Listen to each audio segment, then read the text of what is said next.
Good afternoon, everyone. My name is Aron Betru. I am the Managing Director for the Milken Institute Center for Financial Markets.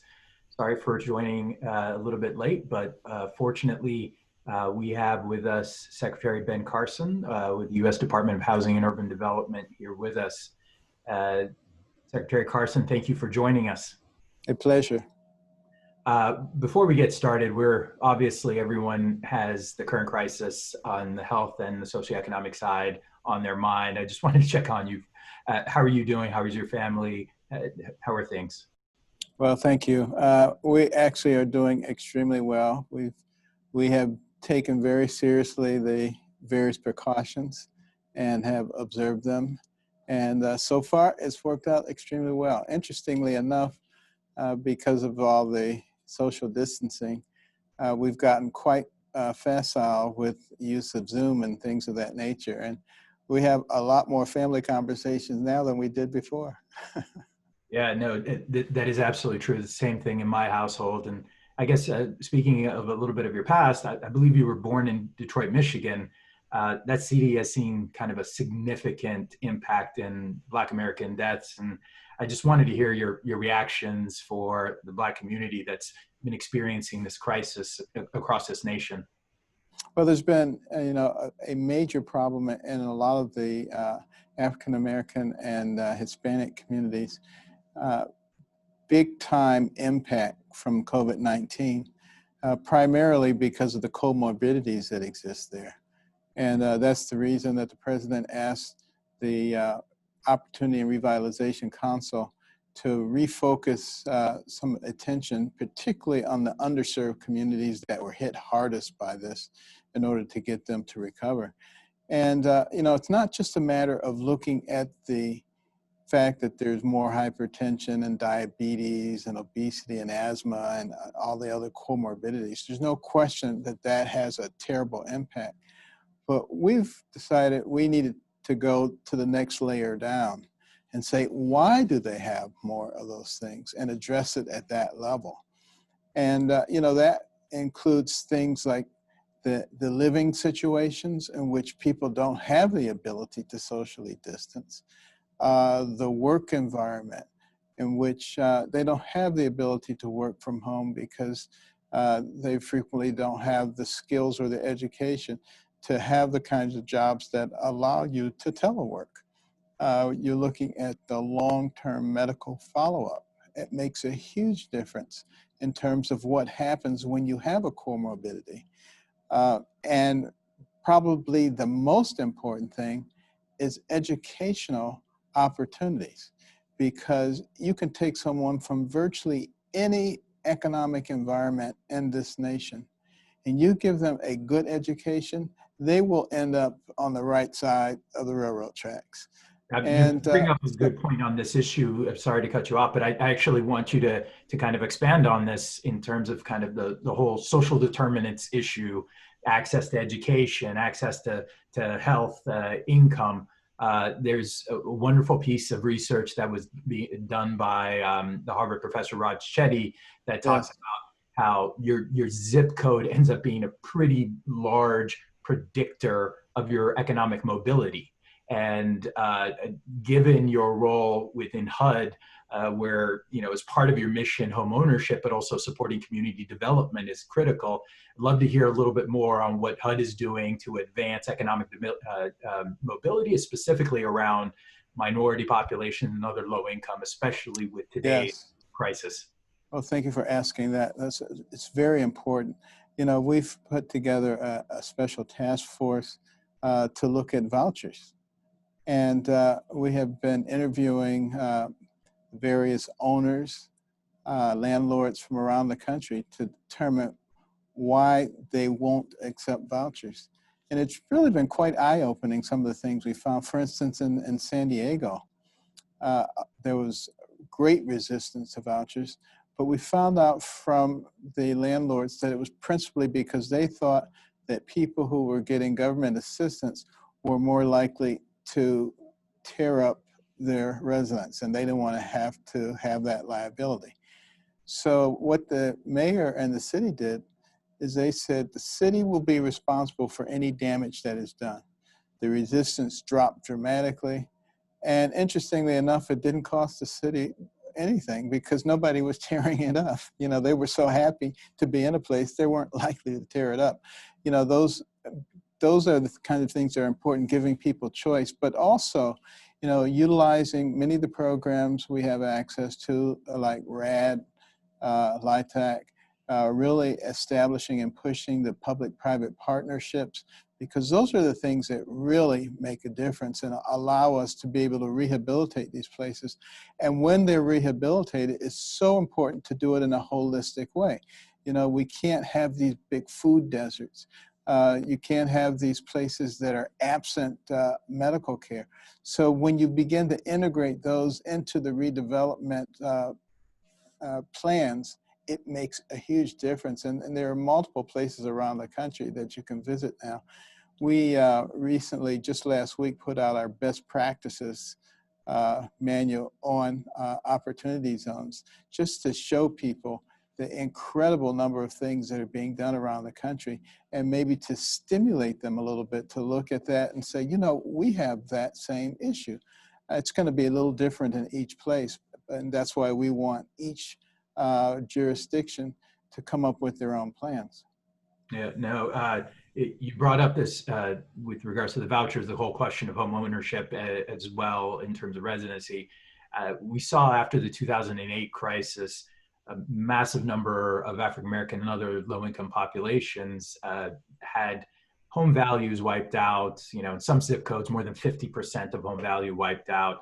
Would love to hear your take on what this current crisis, what we should be expecting. We've got 40 million Americans out of work, but we've also had recent reports showing Black businesses, more than 42% have been shut down. So the impact on kind of home ownership and wealth creation, would love to hear your take on that.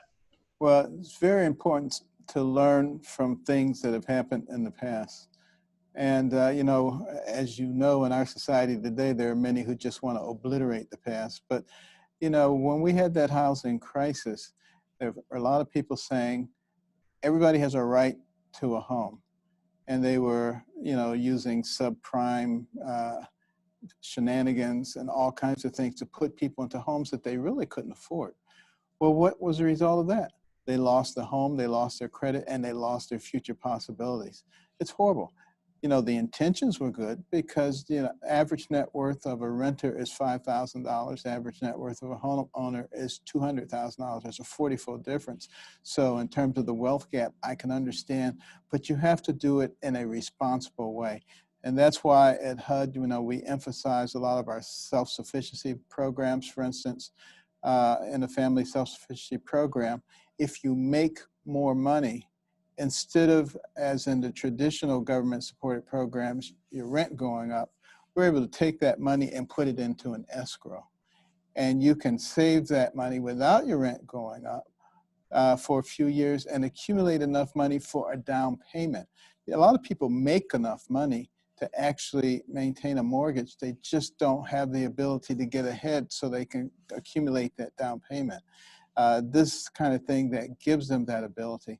Also, you know, in terms of refocusing on people who are hit the hardest by COVID, you know, we've looked at the various community development financial institutions, the credit unions, the MDIs, and we said, look, there's got to be a better way to be able to get this money down to them, because the initial PPP wasn't getting to them. We were talking to people all over the country.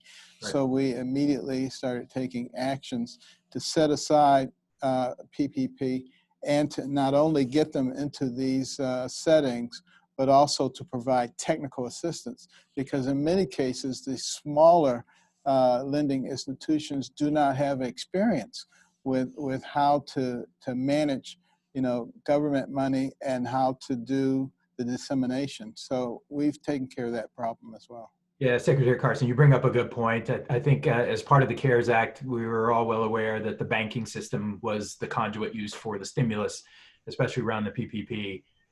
In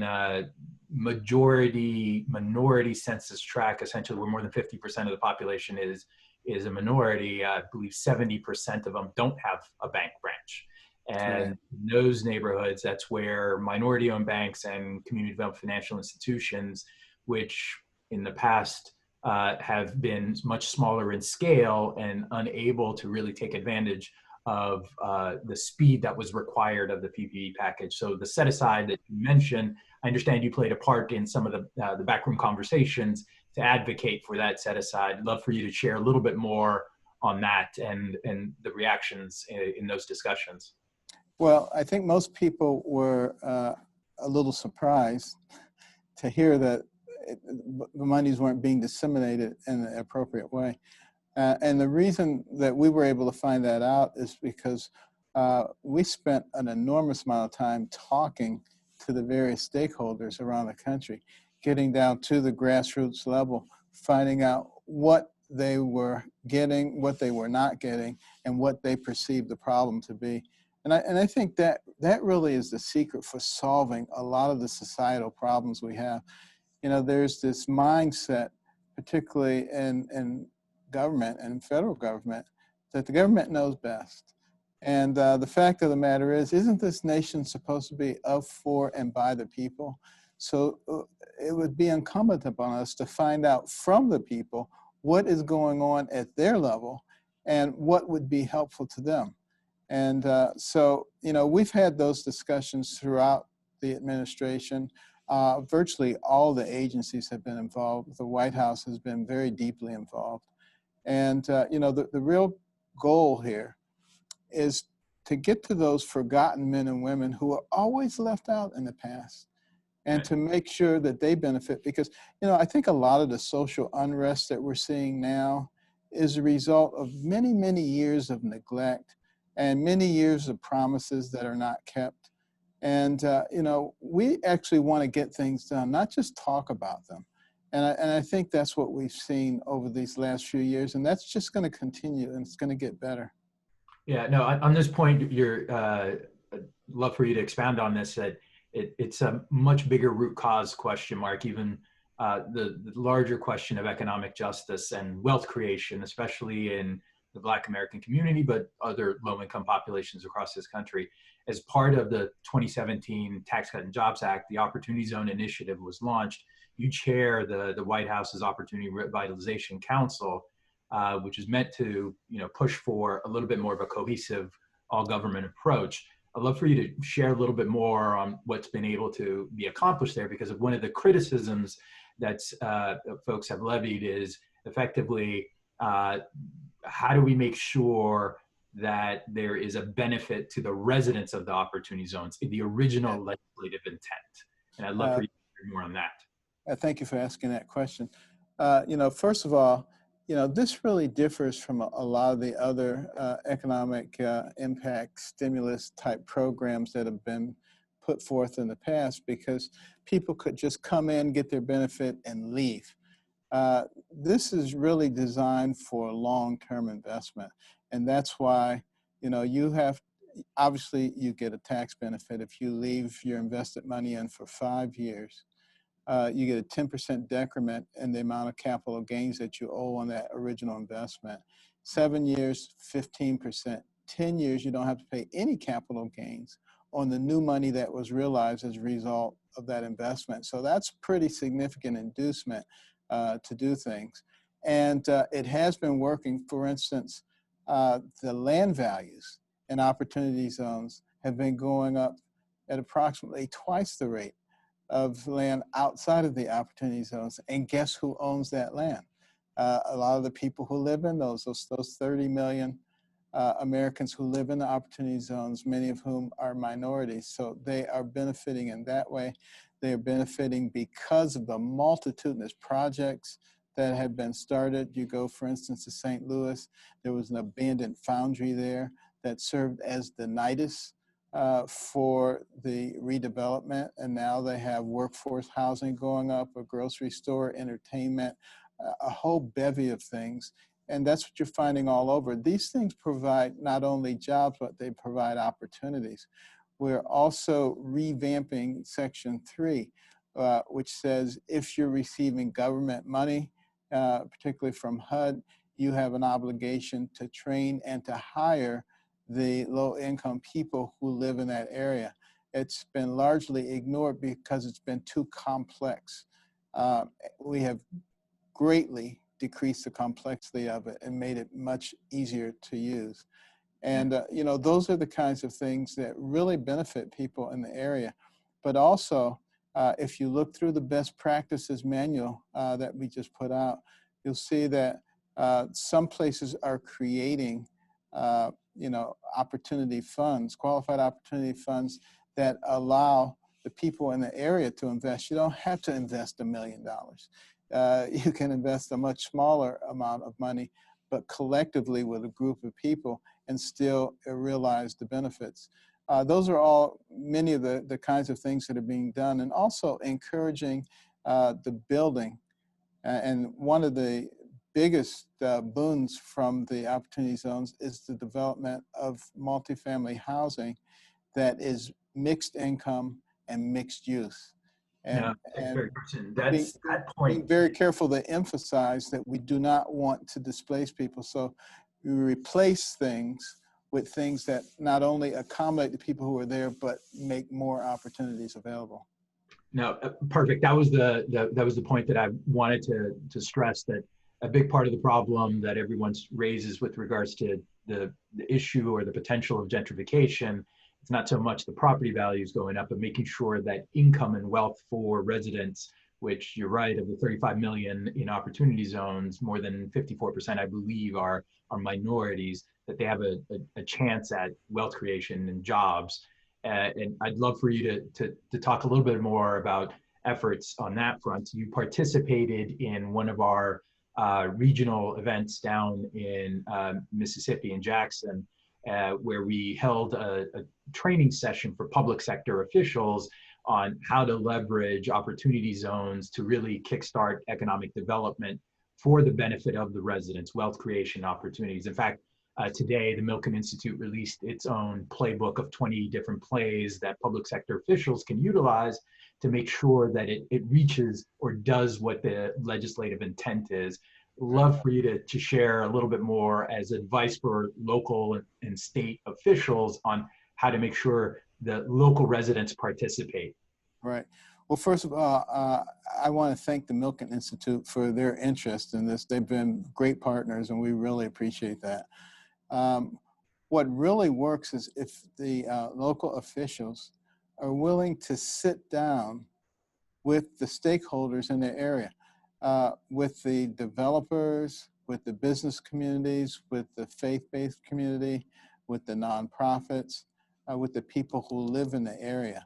Those are the situations that we find to be most productive, because in the past, people just do things and they impose it on people and they tell them this is wonderful, just sit back and enjoy it, and they don't sit back and enjoy it. But when they have a stake in the development, it makes all the difference in the world. So sort of like, you know, when I was growing up, my mother, who was always working 2-3 jobs at a time because she didn't like the idea of welfare, and my brother and I were at home by ourselves, she always would have us make up the rules for the house. And that way we couldn't say they were unfair. We had to do them. No, thank you for that. And I appreciate you sharing your thoughts. And I'd be remiss to not acknowledge that, to your point, there's a much larger set of issues that are at play in the social unrest. And I think it's appropriate to raise within that context, there's a whole swath of this country that are feeling that they haven't had access to an impartial justice system and a need for police reform. Especially African Americans that have felt the American dream was somewhat elusive to them. And I think you, as a father of 3 Black men, I'd love for you to react to, you know, the image of George Floyd and Breonna Taylor and multiple other African Americans in this country that have had to deal with an impartial or a partial justice system. Love for you to share your thoughts there. Yeah, it's obviously become a very, very important topic. I don't think that there was anybody who could watch that tape of what happened to Mr. Floyd and not just be devastated by that. Fortunately, that is not a common occurrence by any stretch of the imagination. That's way out on the end of the bell curve. But it does serve as an opportunity to begin to analyze why so many people feel that the justice system is unfair. Obviously, the first steps have been taken in terms of criminal justice reform, not sending certain people to prison who certainly don't need to be there, looking at ways that we can take people who are in the criminal justice system and provide them with an alternative when they come out so they don't go back to doing the same thing, and the recidivism rates. Those are all very important things. But it is very important also that we emphasize, particularly in the minority communities. And this won't be a popular statement, but it's absolutely true. We have to emphasize to people that the person who has the most to do with what happens to you is you. It's not somebody else. It's not some system. Does the system sometimes impose obstacles? Absolutely. And it's incumbent to learn how to overcome those. It's very important in the African American community for people to learn how to support each other economically. You know, turn that dollar over in your own community 1 or 2 times or 3 times before you send it out. That's how wealth is created. That's how the Jewish community created wealth. That's how the Korean community creates wealth. It will work extremely well for the African American community as well. Those kinds of financial principles need to be learned, because it's not about Black power, it's not about white power, but as A.G. Gaston said, it's about green power. A.G. Gaston was a Black man who became a multi-millionaire in Birmingham, Alabama in the 30s, 40s, and 50s. And I met him, he was 95 years old. And he's passed on since then. I said, how did you do that? You know, you were in the bastion of racism. He said, it was simple. I opened my eyes. I looked around. I said, what do people need? And whatever that was, that's what I did. It was pretty simplistic, but profound. And he wrote a book called Green Power. And he was the one who provided a lot of the funds for the civil rights movement in the South. Yeah, Secretary Carson, I appreciate you sharing that. And I think, yeah, there's definitely enough to be said for Black Americans in this country feeling that, you know, the first begins with their personal security and making sure that they're served and protected on one side, but then enabled to be able to get access to the American dream without structural racism impeding them.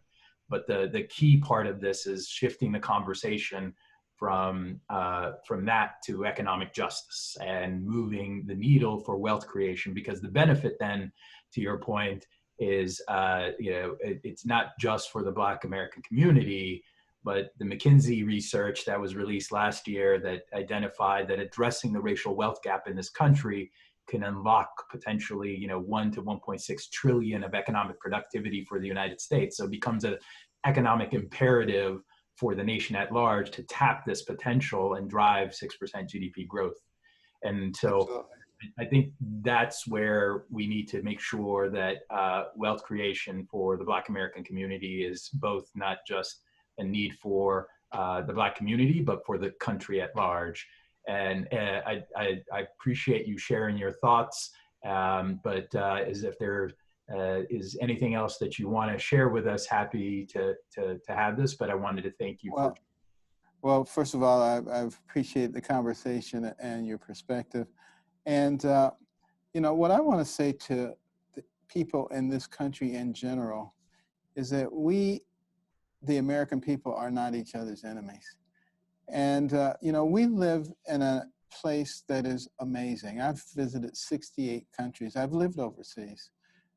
There's no place like America. And it is a very strong nation.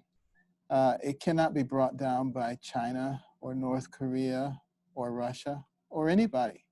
It can only be brought down by ourselves. If we destroy it from inside, a house divided against itself cannot stand. And we've got to be intelligent enough to recognize that what we're doing in terms of trying to destroy ourselves, destroy our histories, make everybody into our enemy, it has no good outcome. There are good outcomes when we work together, when we remember some of the principles that were involved in the founding of this nation: love your neighbor, equality. Now, this is not to say that we are perfect. We are far from perfect. We've had some horrible things happen in this country.